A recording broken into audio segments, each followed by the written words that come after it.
Hay dos historias del Antiguo Testamento que este pasaje evoca. No sé si ustedes estaban pensando en ello o si les pasó por la cabeza. La primera es la historia de la Torre de Babel, en Génesis 11.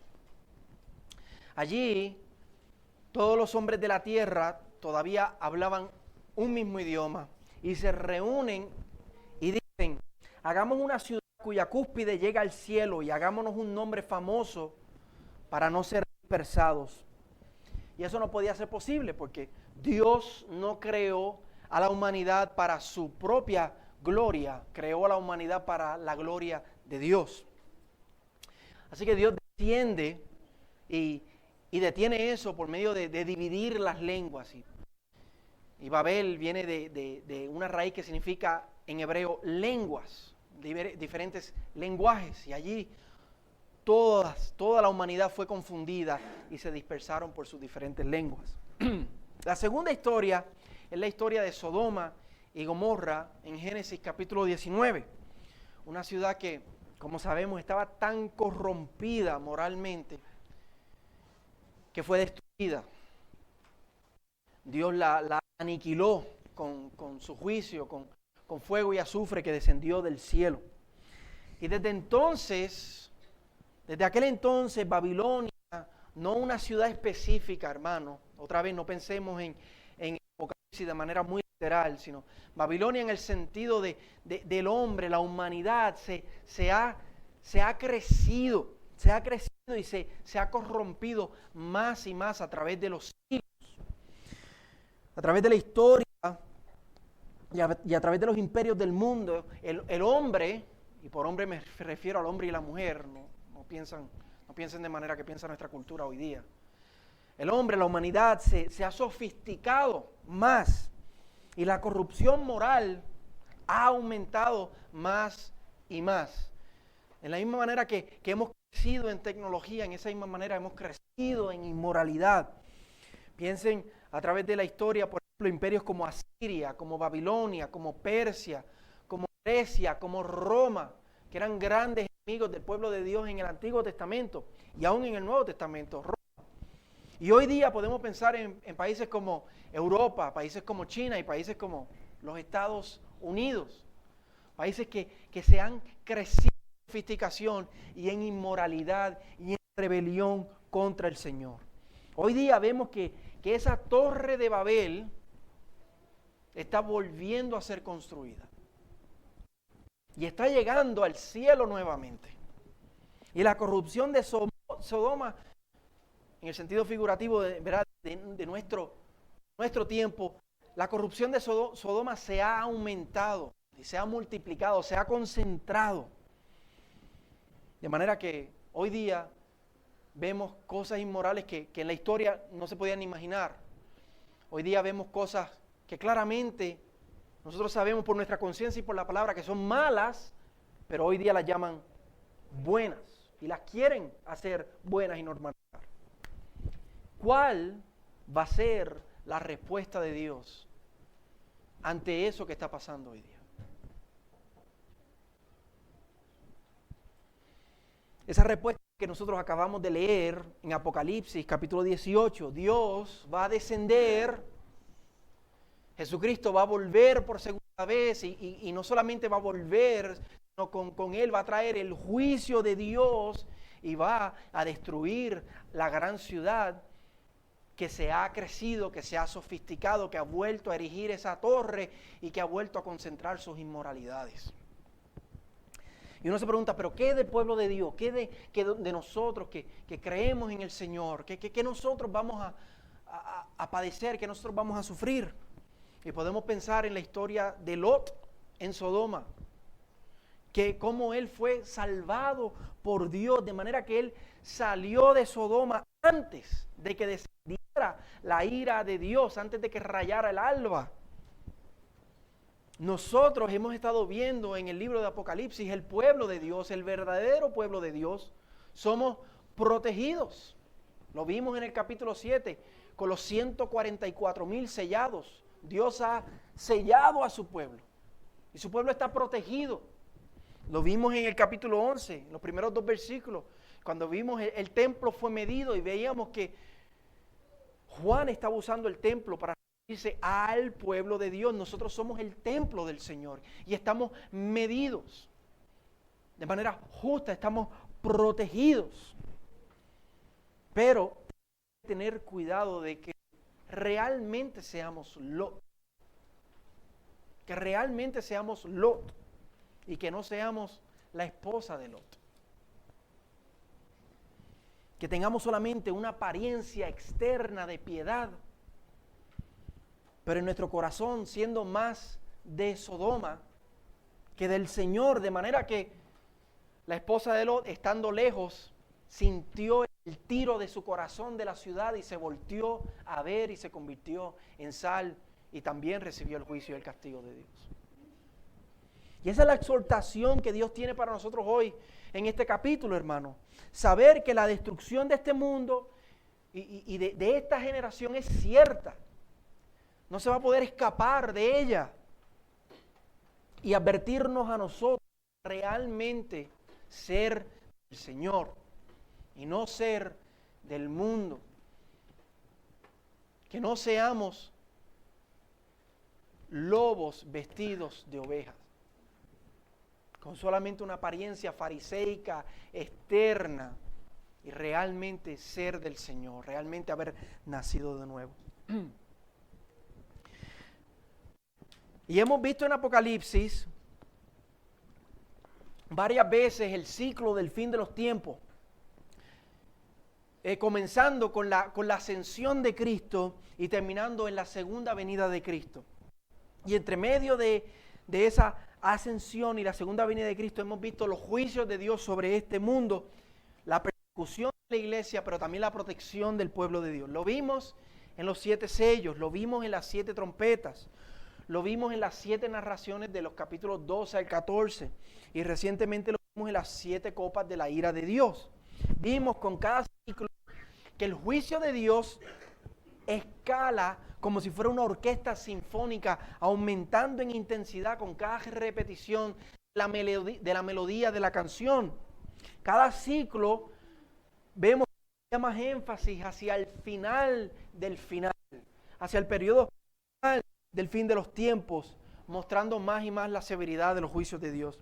Y ya hemos visto varias veces la mención de esto que vimos hoy, del capítulo 18, la mención del juicio final. Lo vimos en los 7 sellos, en el capítulo 6 nos dice que los reyes de la tierra, los grandes, los comandantes, los ricos, los poderosos, se escondieron en las cuevas y entre los montes y decían a las piedras y a las montañas, caigan sobre nosotros y escóndanos de la ira del que está sentado en el trono y del Cordero. Lo vimos ahí en el capítulo 6. También lo vimos al final de las 7 trompetas en el capítulo 9. Dice el versículo 15, fueron desatados los 4 ángeles que habían sido preparados para la hora, el día, el mes y el año para matar a la tercera parte de la humanidad. Lo vimos al final de las 7 narraciones, en el capítulo 14, cuando un ángel grita a gran voz, mete tu hoz y vendimia los racimos de la vid de la tierra. Y el ángel metió su hoz y vendimió los racimos de la vid de la tierra. Y el lagar fue pisado fuera de la ciudad y salió que subió hasta los frenos de los caballos. Y lo vimos también al final de las 7 copas, en el capítulo 16. El 7º ángel derramó su copa en el aire y una gran voz salió del templo diciendo, hecho está. Y hubo relámpagos, voces, truenos, un gran terremoto y la gran ciudad quedó dividida y la gran Babilonia fue recordada delante de Dios. Entonces toda isla huyó y los montes no fueron hallados. Varias veces hemos visto lo que acabamos de leer hoy en el capítulo 18. El fin del fin. La manera que el Apocalipsis está organizado es que nos lo repite de manera cíclica, pero con cada ciclo lo intensifica aún más y hace más énfasis hacia el final. Estamos en los últimos capítulos 17, 18 y 19, donde se enfoca, en vez de volver a contar desde la ascensión de Cristo, se enfoca solamente en el fin. en el tiempo justo antes de la venida del Señor. Y la última vez vimos el juicio de la gran ramera. En el capítulo 17 decíamos que eso era el espíritu de este mundo. La corrupción, la inmoralidad, la rebelión en contra de Dios. Y hoy volvemos a ver exactamente lo mismo, pero con otra imagen de la Biblia. La ciudad del hombre, esa torre de Babel, esa Babilonia que representa el hombre separado de Dios, que quiere vivir como le da la gana sin que Dios le diga cómo puede vivir. Pero cuyo fin va a ser igual que el fin de la torre de Babel, igual que Sodoma y Gomorra, total destrucción. Y el llamado de Dios a nosotros, su iglesia, es a poner nuestra mirada en el Señor. Es a no dejarnos corromper por esta ciudad, que como veíamos la última vez en el capítulo 17, tiene una copa en su mano, llena de inmoralidades, con la cual quiere embriagar a la tierra.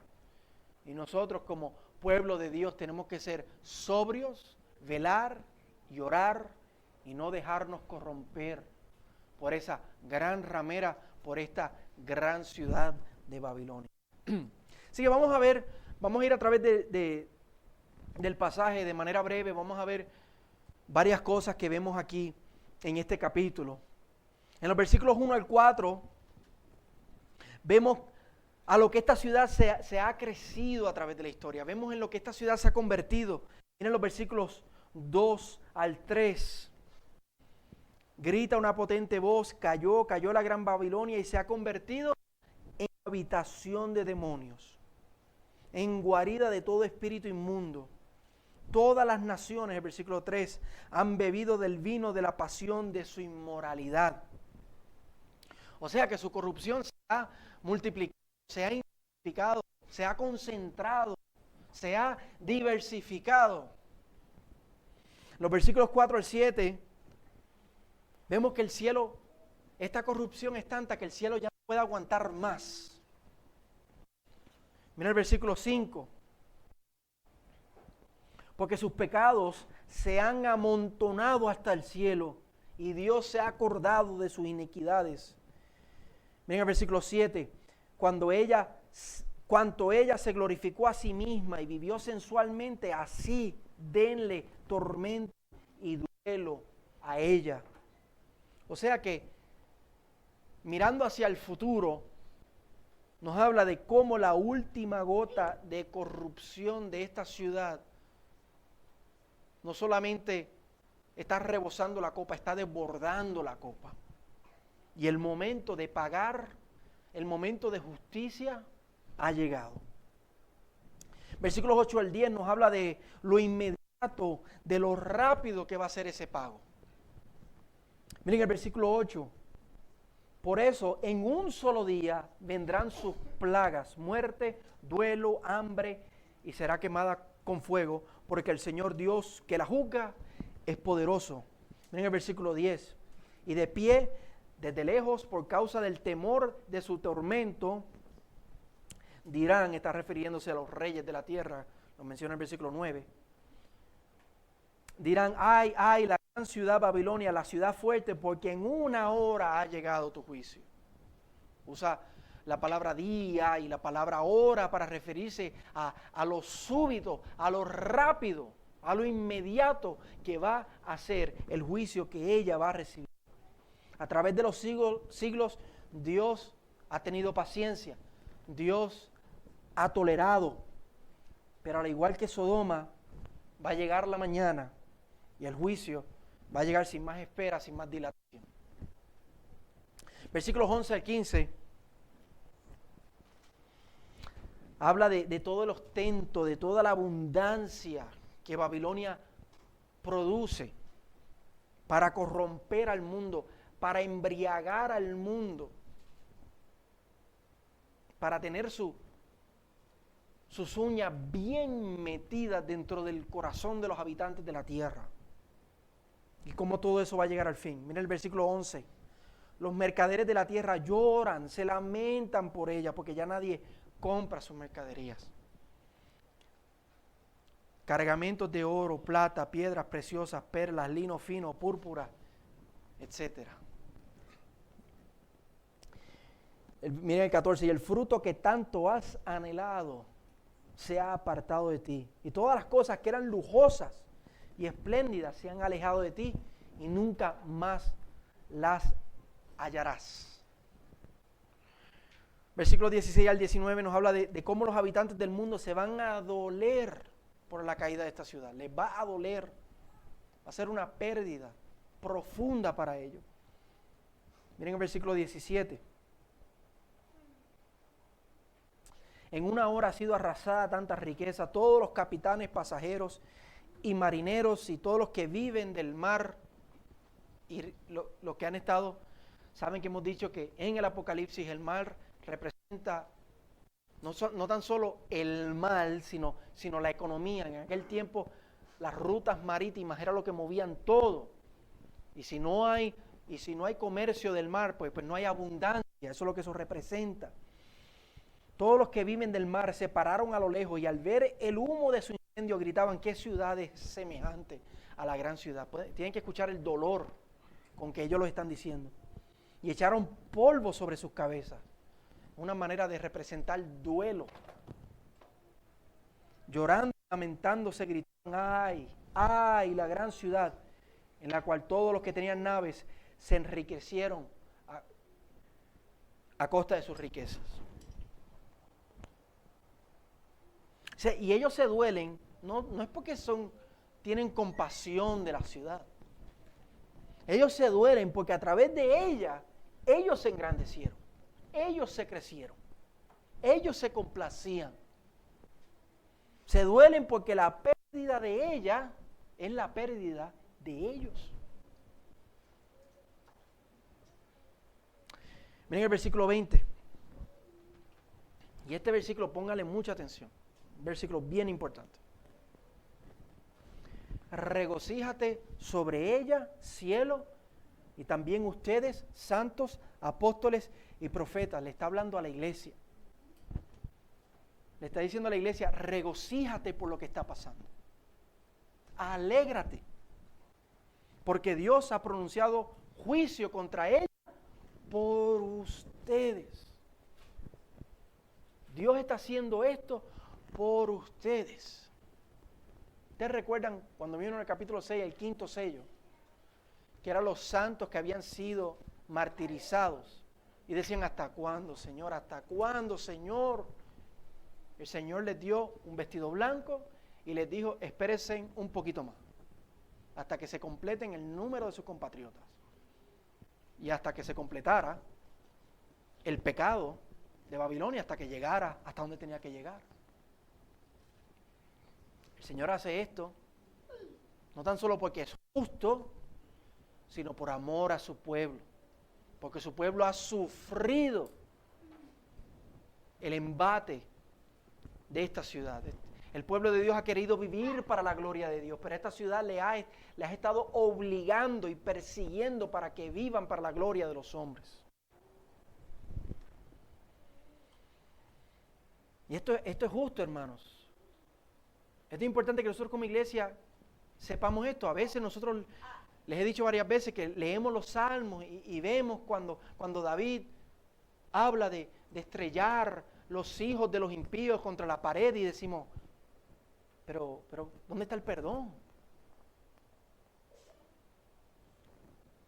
Dios se encarga de perdonar, pero Dios también se encarga de juzgar. Piensen, por ejemplo, en un asesino en serie que lleva 5 años arrasando. Y ese asesino se ha llevado muchas personas y hasta familiares suyos. Y ese asesino finalmente lo agarran y se hace un buen juicio y tienen todo el testimonio, no tiene cómo escaparse. Y finalmente llega el día del veredicto y usted como familiar está junto con todos esos otros familiares ahí en la sala del juicio. Usted está esperando y esperando que se haga justicia y esperando que se haga justicia, porque esta persona no solo se llevó la vida de un ser querido suyo, se ha llevado la vida de un montón de seres queridos. Ya está bueno. Y el juez declara la sentencia pena capital. Y se escucha en la sala el regocijo de la gente, porque se hizo justicia, porque es lo merecido. Imagínense eso multiplicado por 1,000,000. Pues de eso es lo que está hablando aquí. Y nosotros como pueblo de Dios tenemos que aprender no a nosotros vengarnos, no, Señor. El juicio es del Señor, pero a saber que el juicio de Dios es justo. Versículo 20 al 23. Vemos algo increíble. Vamos a leer versículos 22 y 23. El sonido de arpistas, de músicos, de flautistas y de trompeteros no se oirá más en ti, en la ciudad. Ninguna luz de lámpara alumbrará más en ti. Tampoco la voz del novio y de la novia se oirá más en ti, porque tus mercaderes eran los grandes de la tierra, pues todas las naciones fueron engañadas por tus hechicerías. ¿Qué está diciéndonos esto, hermano? Que todo el vaivén del mundo que usted y yo conocemos, un día se va a acabar. Un día usted va a encender el televisor y no hay noticia. Un día ya no van a haber videos virales en YouTube. Un día el Twitter va a dejar de hacer ruido. Los likes a tanto video van a cesar. No habrá más inventos, la tecnología no va a aumentar más nada, la bolsa de valores ya no va a subir, ya no va a bajar, todo eso va a cesar. Todo esto por lo que nosotros vivimos y nos desesperamos, el Señor un día va a descender y lo va a pagar. En Puerto Rico decimos, se le habrá acabado la guachafita. Ese pescado picó y ha estado corriendo con el anzuelo, pero va a llegar el momento que se le va a acabar el hilo y Dios va a pescarlo. Eso es sorprendente.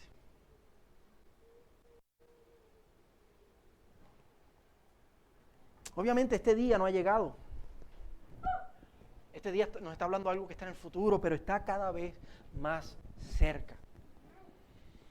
Los pecados de la gran Babilonia, en la cual nosotros como pueblo de Dios vivimos, estamos exiliados como peregrinos, como extranjeros, los pecados están aumentando más y más.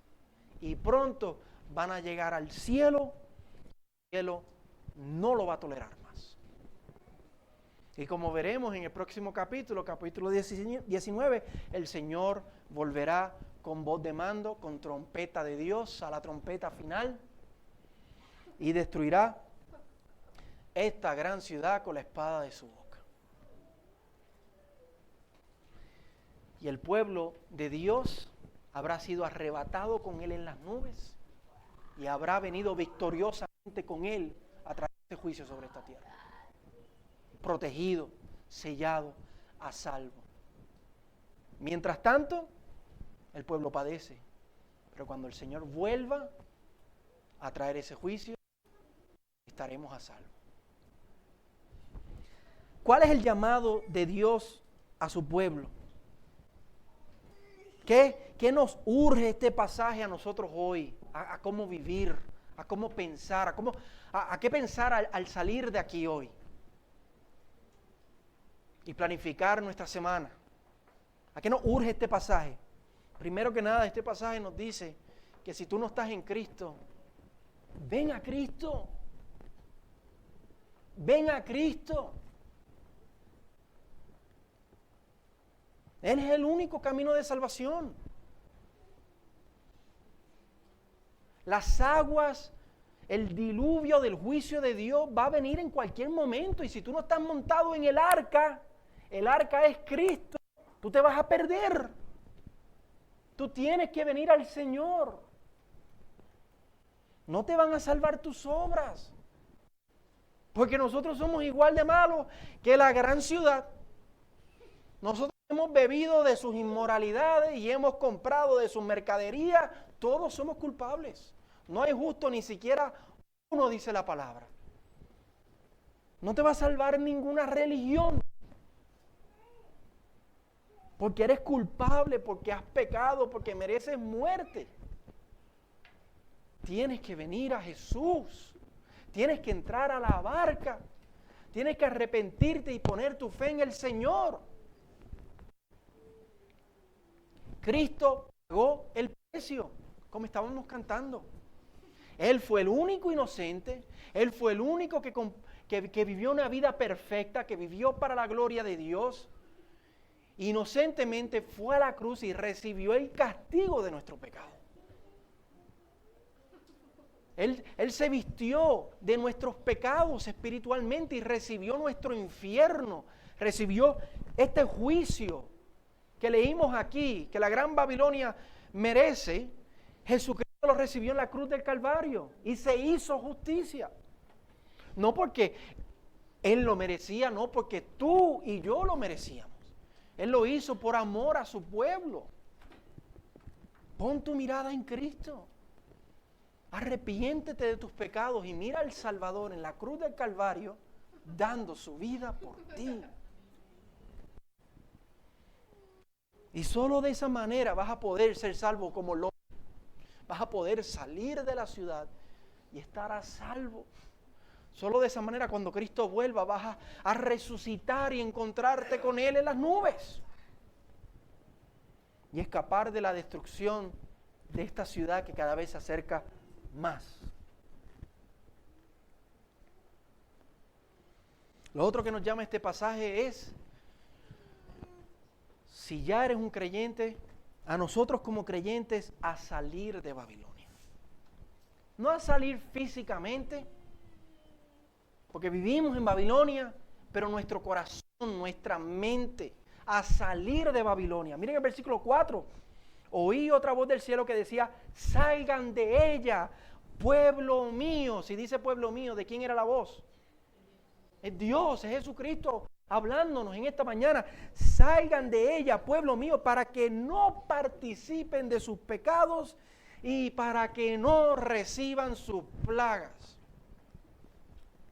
La palabra nos dice que nosotros vivimos en el mundo, pero que no somos del mundo. Cuidado, pueblo de Dios, cuidado de cómo vivimos en este mundo.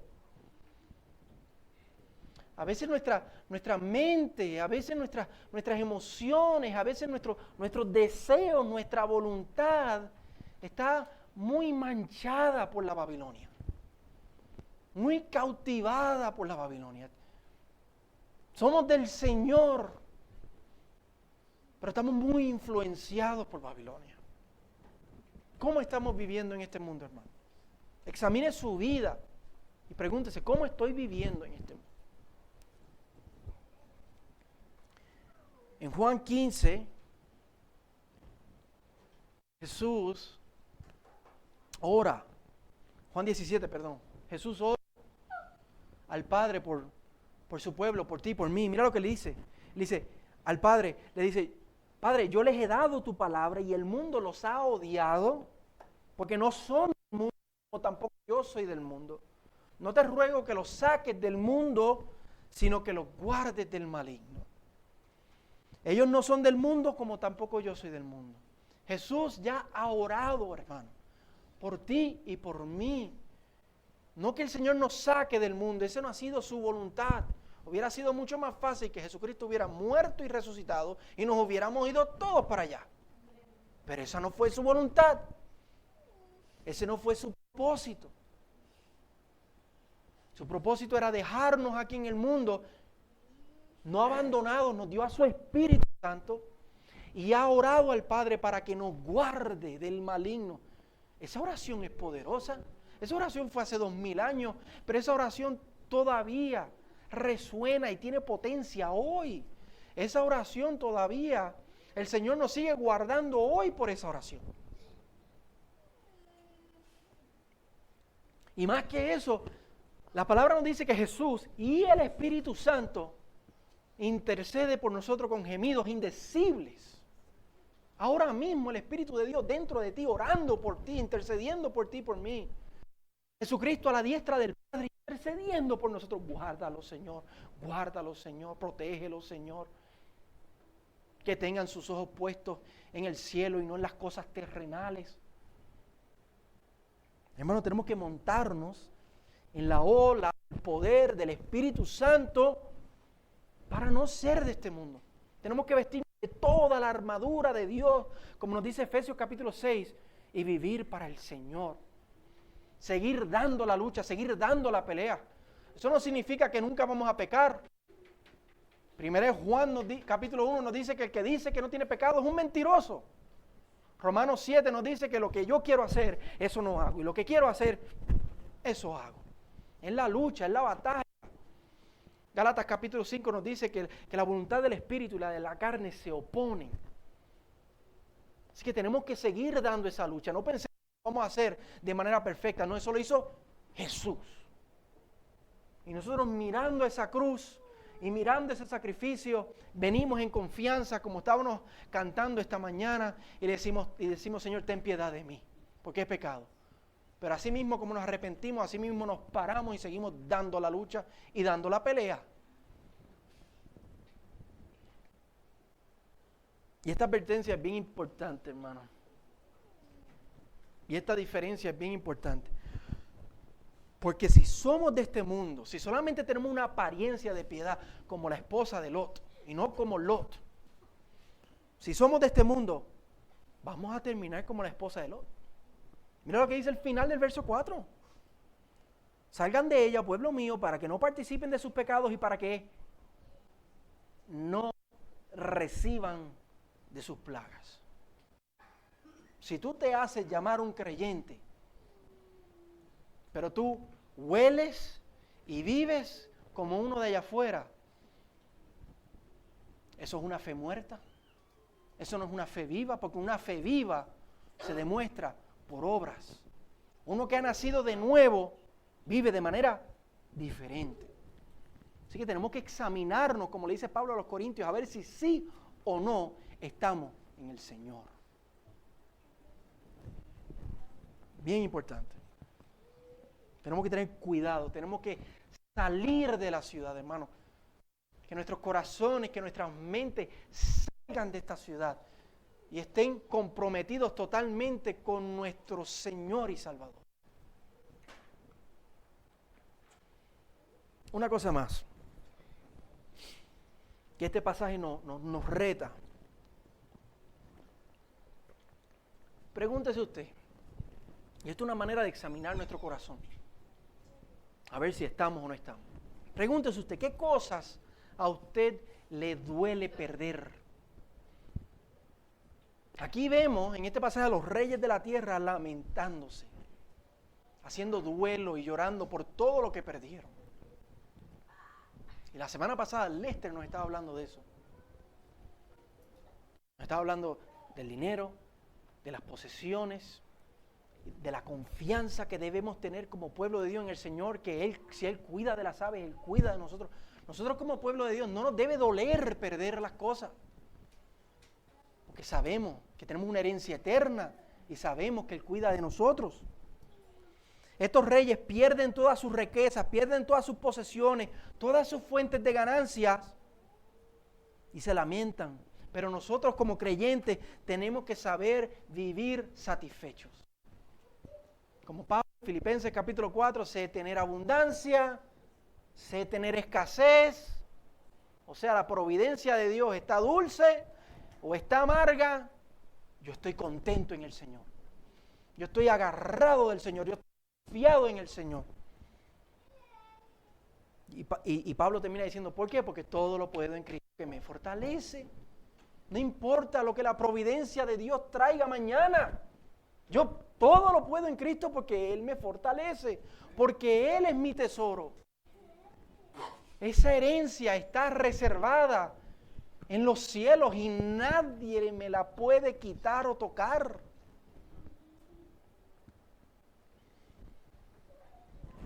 Si el tesoro de nuestro corazón yace en este mundo, tenemos problemas.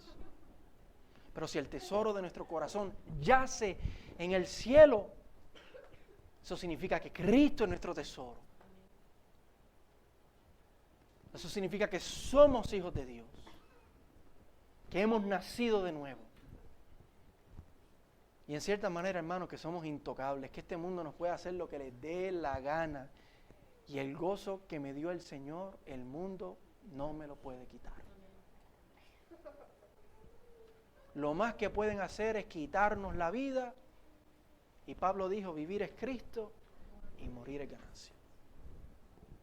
Tenemos que atesorar a Cristo más que a cualquier cosa en este mundo. Y eso no significa que nos vamos a ir de aquí y vamos a ir a un dumpster y vamos a echar todo lo que tenemos en el dumpster, hermano. O una basura. Ahí, coso de eso. ¿Ustedes me entienden, verdad? Ok. Y vamos a echar todo lo que tenemos ahí. Eso no significa eso. Podemos seguir teniendo todo lo que tenemos, pero hermano, con las manos abiertas. Si alguien lo necesita, compartimos, damos. No somos avaros, no somos codiciosos. Nuestro tesoro es Cristo Jesús.